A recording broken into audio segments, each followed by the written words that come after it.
First of all, no, there will never be another Big Three again. No three series will dominate Weekly Shonen Jump for such a sustained period of time with the way that the magazine is run in the current day. Series no longer have the opportunity to start off as slow as they did back then, nor are they allowed to run for up to 700 chapters like those three series did. And this era of domination is something that will never be replicated again. However, when trying to find a new face of Weekly Shonen Jump, I thought it was best to just narrow it down to three series, so that's what I'm going to do. The undisputed face of Weekly Shonen Jump is One Piece. It is by far the most popular series in Japan and has sold more copies than any manga series in history. However, this is about finding the face of the new generation. So there's no series like One Piece or Hunter x Hunter, which is still technically in the magazine. Another thing to get out of the way, this is solely about Weekly Shonen Jump in the magazine, not Shonen Jump or Shueisha as a whole. Because of this, some series that you may have thought would be an easy choice for one of these three spots may not be eligible because it's not actually in Weekly Shonen Jump. For example, Dan, which has recently blown up in popularity after the release of its anime and has sold over 10 million copies, has actually never aired in Weekly Shonen Jump, so isn't eligible for one of these spots. Another is Chainsaw Man, a very popular series with well over 30 million copies in circulation. Although part 1 was aired in Weekly Shonen Jump, after this it was moved to the Shonen Jump Plus app, so Fujimoto could have more creative freedom with the story. So I'm going to quickly mention some more popular series that you may think I'm overlooking but aren't actually in Weekly Shonen Jump. Black Clover, Spy Family, Kaiju Number 8 and I guess Boruto are all not eligible for any of the three spots.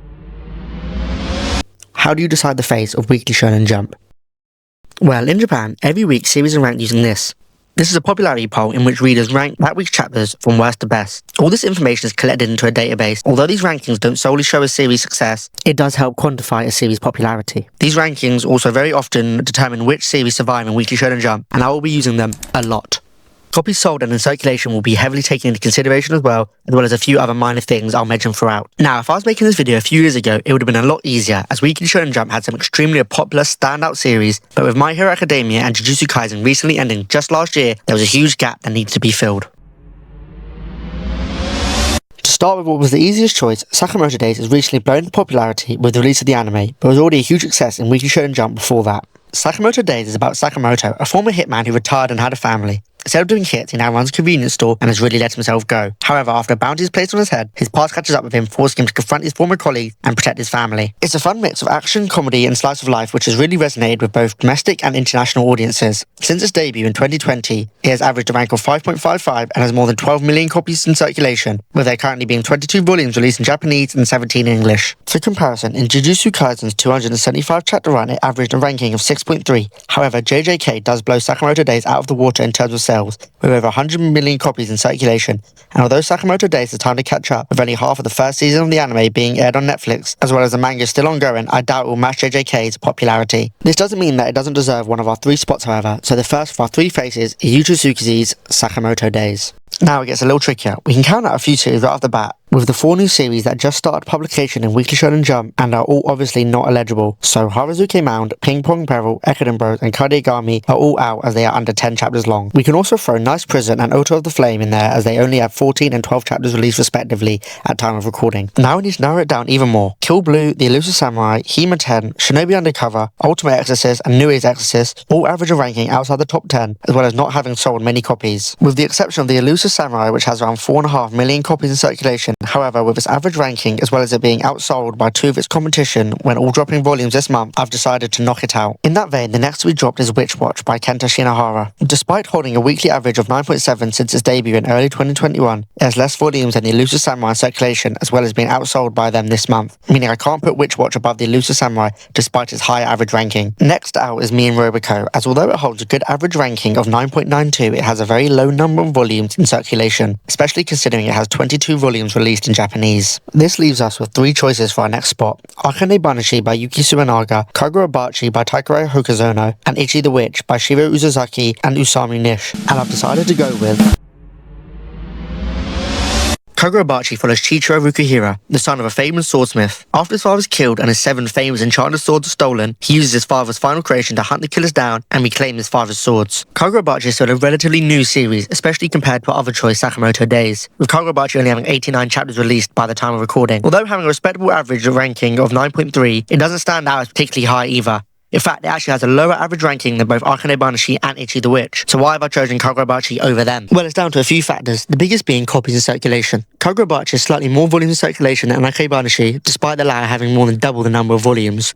Also, in the 3 weeks since the release of Volume 8 of Kagurabachi, it sold 113,000 volumes, Compare that to the 41,000 Akane Banashi sold the month following release of Volume 17. Kagurabachi is just overwhelming Akane Banashi in terms of sales, and even when you look at the average ranking of the last year, their popularity in the ranking is a lot closer than their overall ranking. In 2025, Kagurabachi's average ranking was 7.43, with Akane Banashi's being 7. And if you're really that concerned with Kagurabachi only having an average ranking of 9.3, just look at it compared to Part 1 of Chainsaw Man, which was published in Weekly Shonen Jump. And Chainsaw Man ended up doing pretty well, didn't it? A less quantifiable, but maybe more significant reason I chose Kagurabachi over Akane Banashi is genre. Weekly Shonen Jump as a magazine is targeted primarily towards young boys. This has meant that Weekly Shonen Jump is mostly made up of battle manga, with all the previous faces of the magazine being this genre, whether it's the big three of One Piece, Naruto and Bleach, or even before that, the quintessential battle manga of Dragon Ball. Even more recently, the biggest names to come out of the magazine were battle manga, the likes of My Hero Academia, Jujutsu Kaisen and Demon Slayer. These are all the type of franchise that will sell 100 million copies, make hundreds of millions of dollars in the box office. With all due respect, you're not going to get this sort of popularity or cultural influence with a manga about Rakugo, a comedic form of Japanese storytelling. That's not to say that Akane Banashi isn't a great manga. It clearly is, otherwise it wouldn't rank so high, and it certainly has an audience, but it's just not got that ability and potential to make waves across the zeitgeist, whereas a story like Kagurabachi does. And with the anime expected in late 2026, I think we'll see Kagurabachi's popularity explode. Now I hear you say, what about Ichi the Witch? That's about a manga too. And while it does have a very good average ranking of 5.7, and does have decent sale numbers, though not as good as Kagurabachi's, it's just too early to tell. With only 44 chapters out, I can't seriously consider it for a spot. However, it's definitely one to watch, especially with Sakamoto Days seemingly entering its final arc, has potential to take that spot. But for now, the spot goes to Kagurabachi. Now, you may have actually noticed when trying to narrow down the list, there was one series that I avoided. The reason for that is because on paper, it should comfortably take one of these 3 spots, especially when compared to Kagurabachi. But as I mentioned before, there's a specific genre that takes precedent in Weekly Shonen Jump, that'd be battle manga. This is due to their target audience, and because of this audience, there's been one genre that hasn't been particularly successful, that being romance. But the popularity of this series cannot be denied. To take on a third and final spot is Blue Box is a sports/romance manga, and although it's very common to see sports manga with romantic undertones in Weekly Shonen Jump, it's very rare to see a sport manga where the romance takes priority, but that's what Blue Box is. It follows a story of 2 high school students, one Taiki Inomata, a badminton player, and the other Chinatsu Kano, a basketball player. Taiki has a crush on Chinatsu and soon finds that she has come to live with him and his family. The plot is centered around their developing relationship as well as their desire to improve in their respective sports and reach nationals. Since its debut in 2021, Blue Box has held a very impressive average ranking of 5.81, as well as having over 8.6 million copies in circulation. It's only 3.4 million copies behind Weekly Shonen Jump's previous most popular romance series, Nisekoi, despite still ongoing with 206 chapters released, compared to Nisekoi's 231, which ended in 2018. Taking that into consideration, as well as Blue Box's very impressive average ranking of 5.81 compared to Nisekoi's 10.76, I'm sure Blue Box will soon become Weekly Shonen Jump's most successful romance series ever, especially with Season 2 of Blue Box's very successful anime around the corner. Although, like Akane Banashi, it doesn't have the ceiling that battle manga have, Blue Box is a clear success, and actually, as of right now, outsold Kagurabachi in the last 3 weeks since they both dropped their most recent volume, though it is extremely close. With all this taken into account, I'm happy to put Blue Box in our third spot despite its genre. And I do think it really shows how Weekly Shonen Jump's audience is changing. To be honest, I do think its categorization of its audience as young boys really downplays the size and range of their audience. And Blue Box's success could see a change in the type of manga that gets serialized and given priority in Weekly Shonen Jump.